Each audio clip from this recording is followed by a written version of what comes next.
নমস্কার বন্ধুরা, আমার চ্যানেলে সবাইকে স্বাগতম। প্রতিদিনের মতো আজকের রান্না বান্না নিয়ে চলে এসেছি। আজকে রান্না করব এই যে ঝিঙে আলু দিয়ে মাছের ঝাল করব, আর এই যে পুঁই শাক কেটে নিয়েছি, আলু বেগুন কেটে নিয়েছি, মাছের মাথা দিয়ে তরকারি করব। তাহলে কড়াইটা বসিয়ে মাছটা ভেজে নেব। কড়াইটা গরম হয়ে গেছে, এবারে তেল দিয়ে মাছগুলো ভেজে নেব।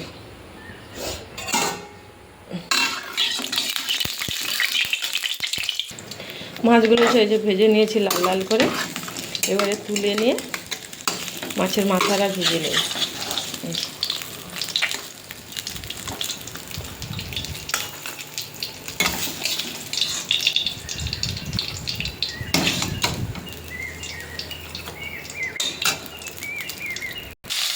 মাছের মাথাটাকে ভালো করে ভেজে নেব।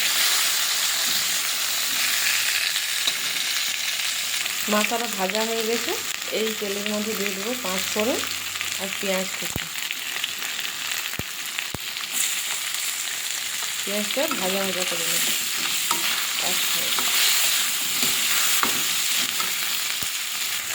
কেটে ধুয়ে রাখা পুঁই শাক আলু বেগুনটা দিয়ে দেবো পরিমাণ মতো লবণ হলুদ আর লঙ্কার গুঁড়ো, আর কিছুই দেবো না। লবণ হলুদ আর একটু লঙ্কার গুঁড়ো দিয়ে দিচ্ছি, আর কিছু দেবো না। এবারে ভালো করে কষে তরকারিটা করে নেব।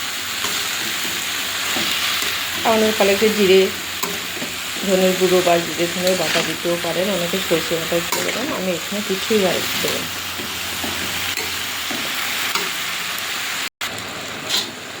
ভালো করে যে কষিয়ে নিয়েছি, এবারে জল দিয়ে দেবো অল্প করে।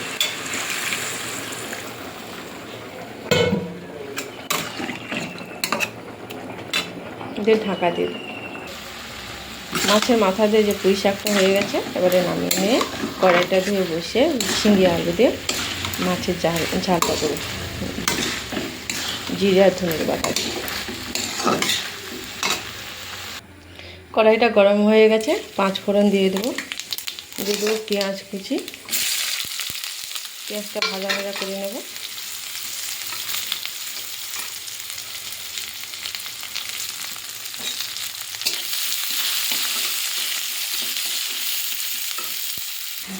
এইভাবে পেঁয়াজটা ভেজে নিয়েছি, এবারে কেটে রাখা ঝিঙে আলুটা দিয়ে দেবো। এখানে দিয়েছি পরিমাণ মতো লবণ, জিরে ধনে বাটা, লঙ্কার গুঁড়ো, হলুদ গুঁড়ো।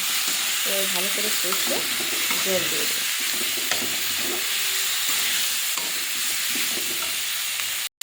ঝিঙেটা কষে নিয়েছি, এবারে জলটা দিয়ে দেবো।